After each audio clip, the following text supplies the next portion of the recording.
नमस्कार, आप देख रहे हैं मिरर मीडिया। मैं हूं अनुपम कुमार। हमारे खास कार्यक्रम खबरनामा में आपका स्वागत है। बढ़ते हैं आज की सुर्खियों की ओर।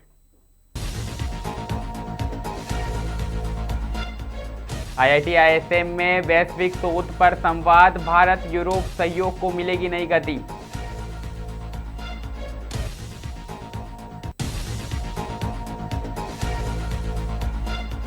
होली डोल यात्रा पर यात्रियों को राहत, झारखंड बिहार पर रूट पर कई ट्रेनों की घोषणा।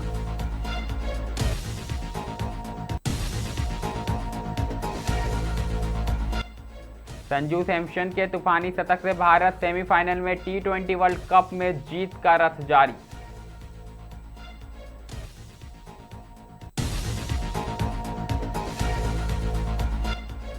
महिला उत्पीड़न का विरोध पड़ा भारी, युवक की हत्या से दुर्गापुर में उबाल।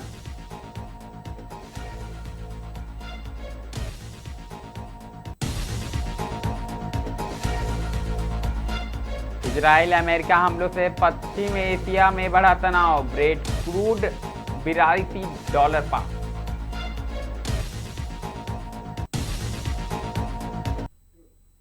अब खबरें विस्तार से। सबसे पहले बात धनबाद की करेंगे, जहां आईआईटी आईएसएम में भारत और यूरोप के बीच अकादमिक सहयोग को नई दिशा देने के उद्देश्य से 9वीं जनरल असेंबली मीट का आयोजन किया गया। दरअसल इस महत्वपूर्ण बैठक में देश के 14 आईआईटी और एनआईटी संस्थान भाग ले रहे हैं। वहीं यूरोप के विभिन्न देशों की 14 प्रमुख विश्वविद्यालयों के प्रतिनिधि भी शामिल हुए हैं। विशेषज्ञों के अनुसार इस वार्षिक बैठक का उद्देश्य भारत और यूरोप के बीच शोध कार्यों को प्रोत्साहित करना, नई तकनीकों के आदान प्रदान को बढ़ावा देना और विभिन्न क्षेत्रों में संयुक्त अनुसंधान को मजबूत बनाना है। यह मीट हर वर्ष आयोजित की जाती है, एक वर्ष यूरोप में और अगले वर्ष भारत में। इस बार भारत में पहली बार यह आयोजन आईआईटी आईएसएम धनबाद में हो रहा है। संस्थान के शताब्दी वर्ष के उपलक्ष्य में इसे विशेष महत्व दिया गया है। इससे पहले यह कार्यक्रम देश और विदेश की विभिन्न विश्वविद्यालयों में आयोजित किया जाता है। बैठक के दौरान ऊर्जा, खनन, पर्यावरण, डिजिटल तकनीक, आर्टिफिशियल इंटेलिजेंस समेत कई क्षेत्रों में संयुक्त शोध परियोजनाओं पर चर्चा की जाएगी। इसके साथ ही छात्र आदान प्रदान कार्यक्रम को भी और सशक्त बनाने की योजना है। इसके तहत भारतीय छात्र यूरोप के विश्वविद्यालयों में अध्ययन और शोध के लिए जाते हैं, जबकि यूरोप के छात्र भारत आकर यहाँ के संस्थानों में रिसर्च करते हैं। संस्थान प्रबंधन का मानना है कि इस पहल से वैश्विक स्तर पर शोध सहयोग को नई गति मिलेगी और छात्रों को अंतर्राष्ट्रीय अनुभव प्राप्त होगा। आप भी सुनिए विशेषज्ञों का क्या कुछ कहना है।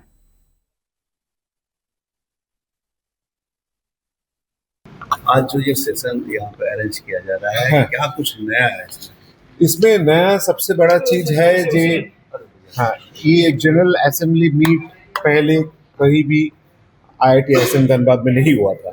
Only G1 IITs and top IITs में हुआ है। इट हैज स्टार्टेड 2017 में शुरू हुआ है। हम लोग मेंबर बने, then we are trying for that to have a meeting. Dhanbad का सिटी, एयरपोर्ट सब कुछ देखना पड़ता है, तो उसके बाद इस बार हम लोग को मौका मिला।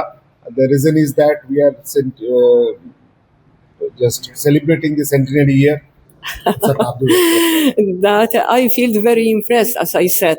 The first of all, historical buildings, at the first glance, of course, the visual experience, that I feel the history, what I said. That also I feel the tradition of the education here in teaching and holding the high quality of the institution, preserving the tradition and developing, because from this what I have heard, that the first steps of ISM were slower, naturally, but after some time it speed up a lot. That this is the great thing, that my impression and your infrastructure is very great, that the new infrastructure and even the ongoing construction is confirming that you are developing and still you are upgrading, which is the key of the success. Thank you. इसका जो ये कार्यक्रम है आयोजन किया जा रहा है, क्या पर्पस है इस कार्यक्रम का? देखिए, मैं इस असेंबलीज को हेरिटेज असेंबली बोलते हैं और मैं उसका वाइस प्रेसिडेंट हूँ और प्रोफेसर हूँ केमिकल इंजीनियरिंग का IIT रुड़की में। इस असेंबली में 14 यूनिवर्सिटीज़ हैं यूरोपियन यूनियन से और लगभग इतनी ही 14 यूनिवर्सिटीज़ हैं और IITs NITs हैं भारत से। और हम दोनों जगह का इस असेंबली का मकसद ये है कि दोनों सारी यूनिवर्सिटीज आपस में कोलैबोरेट करें और रिसर्च। होली से पहले रेलवे ने यात्रियों को बड़ा तोहफा दिया। दरअसल होली और डोल यात्रा के मद्देनजर यात्रियों की भारी भीड़ को संभालने के लिए रेलवे ने झारखंड बिहार मार्ग पर 4 अनारक्षित स्पेशल ट्रेनों के संचालन का फैसला किया है। त्योहार के समय बड़ी संख्या में लोग अपने घरों की ओर लौटते हैं, जिससे ट्रेनों में जबरदस्त भीड़ देखने को मिलती है। ऐसे में रेलवे का यह कदम यात्रियों के लिए बड़ी राहत माना जा रहा है। रेलवे अधिकारियों के अनुसार इन विशेष ट्रेनों का परिचालन सीमित अवधि के लिए किया जाएगा ताकि त्योहार के दौरान अतिरिक्त दबाव को कम किया जा सके। अनारक्षित श्रेणी की यह ट्रेनें खास तौर पर उन यात्रियों के लिए फायदेमंद होगी जिन्हें अचानक यात्रा करनी पड़ सकती है या जिन्हें आरक्षण नहीं मिल पाता। इन ट्रेनों का संचालन झारखंड बिहार के प्रमुख स्टेशनों के बीच किया जाएगा, जिससे धनबाद, बोकारो, गिरिडीह, पटना और आसपास के क्षेत्रों के यात्रियों को सीधा लाभ मिलेगा। रेलवे ने यात्रियों से अपील की है कि वे यात्रा से पहले संबंधित स्टेशनों या आधिकारिक वेबसाइट से समय सारणी की जानकारी अवश्य प्राप्त करें।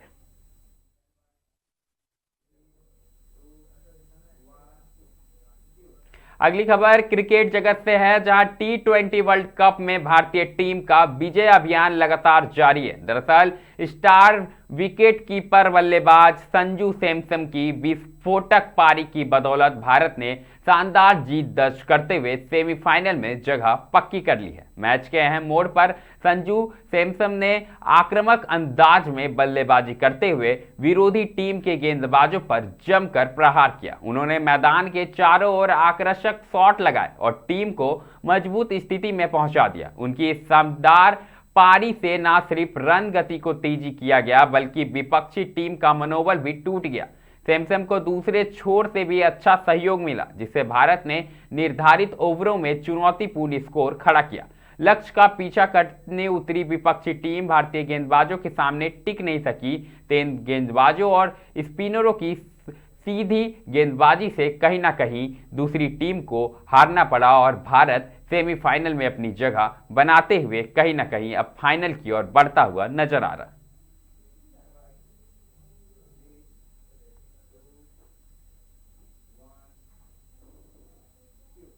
रुख अब पश्चिम बंगाल का करेंगे, जहां दुर्गापुर के दक्षिणी आदिवासी बहुल इलाके पलाशडीहा में महिला उत्पीड़न का विरोध करना एक युवक को भारी पड़ गया। दरअसल विरोध करने पर उसकी कथित तौर पर हत्या किए जाने से पूरे क्षेत्र में तनाव का माहौल है। घटना के बाद से इलाके में आक्रोश व्याप्त है और स्थिति को देखते हुए पुलिस बल तैनात कर दिया गया है। मृतक युवक की पहचान गोपाल दास के रूप में हुई है। पुलिस ने मामले में विजय टुड्डू को आरोपी बनाते हुए गिरफ्तार कर लिया। स्थानीय लोगों के अनुसार शनिवार शाम आरोपी विजय टुड्डू नशे की हालत में मोहल्ले में कथित तौर पर महिलाओं के साथ दुर्व्यवहार और अभद्र भाषा का प्रयोग कर रहा था। इस दौरान गोपाल दास ने उसका विरोध किया, जिसके बाद दोनों के बीच तीखी कहासुनी शुरू हो गई। आरोप है कि विवाद बढ़ने पर विजय टुड्डू ने पेड़ काटने वाले धारदार चाकू से गोपाल दास पर हमला कर दिया। गंभीर चोट लगने के कारण गोपाल दास की मौके पर ही मौत हो गई। घटना की खबर फैलते ही इलाके में भारी आक्रोश फैल गया।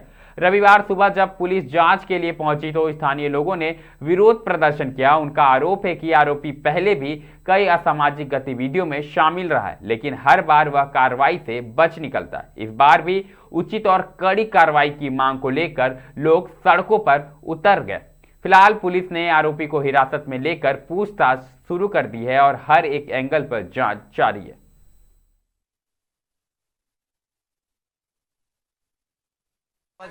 আসছে যে খিস্তি মারছিল এখানে একজনকে, তো দিয়ে পরে ছেলেটা বললো যে খিস্তি কেন মারছিস, ঘর যা। বলছে খিস্তি মারিস না, ঘর যা, এটাই বলেছে। দিয়ে ওর সাথে কথা কাটাকাটি হলো। ঘরে দৌড়ে ঢুকে মতো কুড়াটটা বার করেছে, হট করে চালিয়ে দিয়েছে। ওনাকে চালাবার পর আমাকে চালিয়েছে। দিয়ে আমি বেঁচে গিয়েছি, দিয়ে ধরেছে, দিয়ে আমার আরেকটা বন্ধু এসেছে দৌড়ে, দিয়ে উনি ওর কাছ থেকে পুরো একটা কিনেছে, জানেন স্যার। দিয়ে মারা গেল সে, মারা গেল সে। সে মারা গিয়েছে। এর আগেও কি এরকম করেছে? আগেও করেছে স্যার। কি নাম ওর? ওর নাম হচ্ছে এরকম বিজয় টুডু। আচ্ছা, তো কি চাইছেন এখন আপনারা? আমরা চাইছি যেরকম ওকে সব থেকে थोड़ा सजा चाहिए हमारे। কি নাম?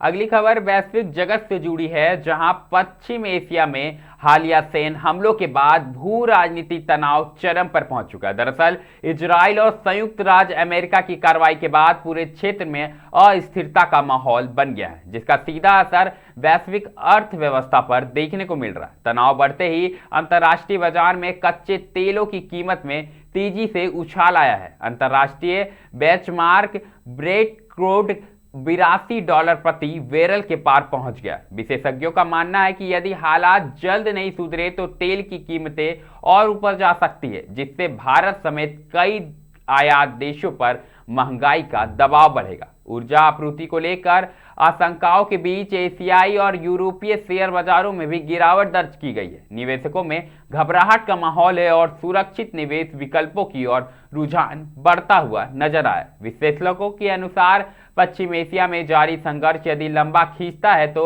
वैश्विक सप्लाई चेन और वित्तीय बाजारों पर व्यापक असर पड़ सकता है। भारत जैसे देश के लिए यह स्थिति चिंताजनक है, क्योंकि देश अपनी ऊर्जा जरूरतों का बड़ा हिस्सा आयात करता है। तेल की कीमतों में बढ़ोतरी से परिवहन, बिजली और रोजमर्रा की वस्तुओं की कीमतों पर असर पड़ना तय माना जा रहा है। कुल मिलाकर पश्चिम एशिया की अस्थिरता ने वैश्विक अर्थव्यवस्था के सामने नई चुनौतियां खड़ी कर दी है और दुनिया भर की निगाहें अब क्षेत्र में शांति बहाली के प्रयासों पर टिकी हुई है।